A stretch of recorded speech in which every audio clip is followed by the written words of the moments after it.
মৈনাক চলে এলাম নতুন একটা ভিডিওতে। আজকে এই ভিডিওতে তোমাদেরকে বেশ কিছু সিনেমা সংক্রান্ত আপডেট শেয়ার করব। প্রথম আপডেটটা হচ্ছে দেবী চৌধুরানীকে কেন্দ্র করে। তো তোমরা জানো দেবী চৌধুরানী সিনেমাটা মোটামুটি একটা কালেকশন করছে, খুব ভালো কালেকশন এটা বলবো না, কিন্তু একদিক থেকে এটাও কিন্তু আমাদেরকে মানতে হবে এই ছবিটা কিন্তু যে কটা শো পেয়েছে সেই ওয়াইজ কিন্তু যে কালেকশানটা করছে সেটাই আমাদেরকে পজিটিভলি দেখা উচিত, এবং বুম্বাদার স্টারডামের জন্য কিন্তু এই কালেকশানটা হচ্ছে। আর সব থেকে বড় কথা, কত কালেকশান করছে বা টিকিট বুকিং ট্রেন্ডিংয়ে যাচ্ছে কিনা এটা ডাজেন্ট ম্যাটার। ছবিটা দর্শকদের ভালো লাগছে, ছবিটা তোমার ওয়ার্ড অফ মাউথ প্রচণ্ড স্ট্রং, এই কারণে যারা দেখতে যাচ্ছে, যে কটা লোকও দেখতে যাচ্ছে তারাও কিন্তু হল থেকে বেরিয়ে বলছে না ছবিটা কিন্তু খুব সুন্দর হয়েছে, ছবিটা আমাদের আশা পূরণ করতে পেরেছে। আমি তো বিভিন্ন জায়গায় রিভিউ দেখলাম এই ছবিটাকে নিয়ে। তো এই ছবিটার কি আপডেট তোমরা সকলে জানো, 2 অক্টোবর রিলিজ করছে কান্তারা, এবং কান্তারা সিনেমাটা ওয়েস্ট বেঙ্গলে রিলিজ করছে। কিন্তু এই সিনেমাটার ক্ষেত্রে যেটা হয়েছে, এই সিনেমাটা প্রথম সপ্তাহে কিন্তু সেরকম শো পায়নি, কিন্তু সেকেন্ড সপ্তাহ থেকে এই ছবিটার কিন্তু শো বাড়তে চলেছে।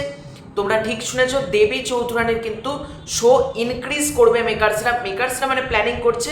এবার সবটাই হল মালিকদের ওপর, যে সমস্ত হলে দেবী চৌধুরানী ভালো বুকিং হচ্ছে, ভালো টিকিট বিক্রি হচ্ছে, সেই সমস্ত হলে দেবী চৌধুরানীর কিন্তু শো বাড়বে। এবার তোমরা বলতে পারো সব জায়গাতে কি বাড়বে, দেখো সেটা সম্পূর্ণ হল মালিকদের ব্যাপার। আজকে তারা যদি মনে করে কান্তারা টুকে 10টা শো দেবো, তারা দিতে পারে। আজকে তারা যদি মনে করে দেবী চৌধুরানীকে 10টা শো দেবো, সেটাও দিতে পারে। এটা সম্পূর্ণ হল মালিকদের হাতে। কিন্তু আমাদের কাজ হলো আপডেট শেয়ার করা। আমি অর্থাৎ আপডেট তোমাদেরকে দিলাম যে হল মালিক এবং মেকার্সরা কিন্তু প্ল্যানিং করছে এই ছবির শো ইনক্রিজ করার জন্য। এবং আমি তোমাদেরকে জানিয়েছিলাম রঘু ডাকাত এবং রক্তবীজ 2 এর পাশাপাশি কিন্তু দেবী চৌধুরানীও প্যান ইন্ডিয়া রিলিজ করবে, অর্থাৎ ন্যাশনাল রিলিজ করবে বাংলা ভাষাতে। এবং এই ছবিটারও কিন্তু একটা ক্রেজ রয়েছে, একটা চাহিদা রয়েছে। আশা করব এই ছবিটাও একটা দুর্দান্ত কালেকশন করবে ন্যাশনাল প্লেক্সে, যেগুলো রিলিজ করবে পিভিআর, আইনক্স, সিনেপলিস বা এসভিএফ সিনেমাসে যদি রিলিজ করে, সেক্ষেত্রে কিন্তু ন্যাশনাল রিলিজ করে, তাহলে কিন্তু বেশ ভালো একটা কালেকশন করতে পারে। যেহেতু বুম্বাদার গোটা ইন্ডিয়াতে একটা স্টারডাম রয়েছে, তাকে মিস্টার ইন্ডাস্ট্রি বলা হয়। শুনে খুব ভালো লাগলো, তাকে একটা ছবি শো পাবে না কালেকশন ভালো করলেও, এটা কিন্তু অন্যায়। সেই জায়গা থেকে তারা প্ল্যানিং করেছে দ্বিতীয় সপ্তাহ থেকে সিনেমাটা শো বাড়ানোর, এবং আমি চাই এবার থেকে প্রাইম টাইম শো পাক। যে কটা শো পুজোর সপ্তাহে পেয়েছে বেশিরভাগ শোই প্রাইম টাইম না, সকাল 9টা, সকাল 8টা, রাত 10টা, বা এগুলো প্রাইম টাইম শো না। একটা ভালো প্রাইম টাইম শো দেওয়া হোক দেবী চৌধুরানীকে, যে কটা হলে আসুক অন্তত একটা হলেও প্রাইম টাইম শো দেবী চৌধুরানীকে দেওয়া হোক, আমি এটা চাই। এর পরবর্তী আপডেটটা যতকাণ্ড কলকাতায় ওটিটি আপডেট।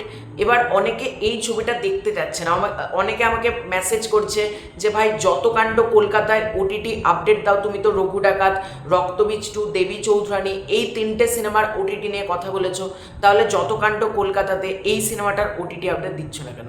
তো এই সিনেমাটার ওটিটি আপডেট তোমাদের রিকোয়েস্টেই দিচ্ছি। এই ছবিটা কোন ওটিটিতে আসবে? তো সবার আগে বলি এই ছবির স্যাটেলাইট পার্টনার তো যতকাণ্ড কলকাতাতে আবির চ্যাটার্জি, কাজী নওশাবা আহমেদের ছবি ডিরেক্ট করেছে অনিক দত্ত এবং প্রডিউস করেছে ফ্রেন্ড কমিউনিকেশন অর্থাৎ ফিরদৌসুল হাসান। এই ছবির স্যাটেলাইট পার্টনার হচ্ছে জি বাংলা সোনার।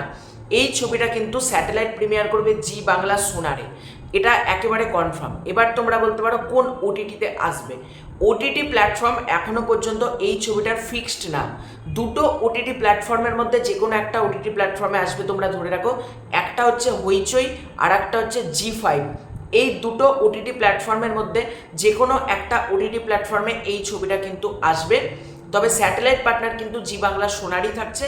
তোমাদেরকে আরও ডিটেলসে আপডেট পেলে জানিয়ে দেবে। এবং ওটিটি আপডেট কিন্তু যতকাণ্ড কলকাতাতেই এটাই যে হয় হইচইতে প্রিমিয়ার করবে, না হলে কিন্তু ছবিটা জি5-এ প্রিমিয়ার করবে, সেটা পরবর্তীকালে তোমাদেরকে জানিয়ে দেবো।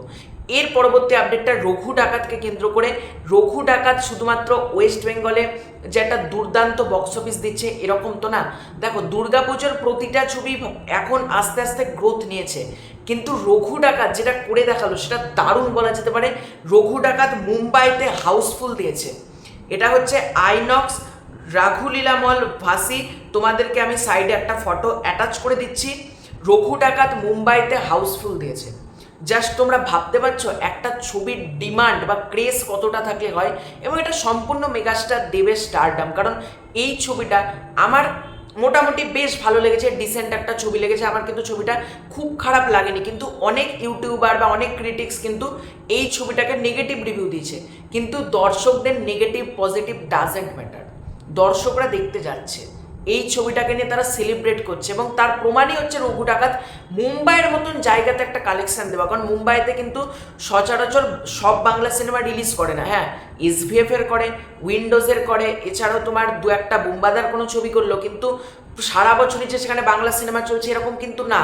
কিন্তু আজকে যেটা রঘু ডাকাত রেকর্ড করলো ভাই, মুম্বাইতে হাউসফুল দিচ্ছে, মানে দেবদার জনপ্রিয়তা শুধুমাত্র ওয়েস্ট বেঙ্গলে নয়, সারা ভারতে বলা যেতে পারে। আমার এটাও মনে আছে বাঘা যতীনের সময় দেবদা যখন হিন্দি ট্রেলার লঞ্চ করতে মুম্বাইতে গিয়েছিল, সেখানকার দর্শক রীতিমতো দেবদাকে দেখার জন্য ভিড় করে দিয়েছিল।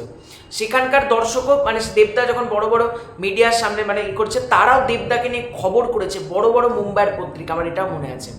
তো দেখা যাক, রঘু ডাকাত তো বেশ একটা ভালো কালেকশন করছে। এবার তোমরা যদি বলতে পারো ভাই খাদান না ধূমকেতু কোনটা রেকর্ড ব্রেক করবে, এটা বলতে পারবো না। আর সবসময় যে সবার রেকর্ড ব্রেক করতে হবে এরকম তো কিছু না ভাই। খাদান খাদান, রঘু ডাকাত রঘু ডাকাত, মানে রঘু ডাকাতকে খাদানের রেকর্ড ব্রেক করতেই হবে এমন তো কেউ মাথার দিব্যি দেয়নি, বা না করতে পারলে মহাভারত অশুদ্ধ হয়ে যাবে এরকম তো কোনো ব্যাপার নেই ভাই। রঘু ডাকাত যেটা করছে নিজের মতো করে করছে, কালেকশন করছে, বেশ ভালো। আমি সেম কথা দেবী চৌধুরানীর জন্য বলবো, দেবী চৌধুরানীকে যে দশম অবতারের রেকর্ড ব্রেক করতে হবে এরকমও কোনো মাথা ব্যথা নেই, বা রক্তবীজ টুকে রক্তবীজ বা বহুরূপীর রেকর্ড ব্রেক করতে হবে এরকম কোনো মাথা ব্যথা নেই। প্রতিটা ছবি একটা ভালো কালেকশন করুক, দ্যাটস ইট। এর থেকে তো আমরা আর বেশি কিছু মানে এক্সপেক্ট করি না। তো তোমাদের এই পুরো এন্টার বিষয়টাকে নিয়ে কি মতামত কমেন্ট করে জানিও। কোন আপডেটটা তোমাদের সব থেকে বেশি ভালো লাগলো সেটাও কিন্তু কমেন্ট করে জানাতে পারো। চ্যানেলে নতুন হয়ে থাকলে প্লিজ চ্যানেলটাকে সাবস্ক্রাইব করে তো খুব শীঘ্রই দেখা হচ্ছে নতুন কনফারেন্স, ততক্ষণ বাই বাই।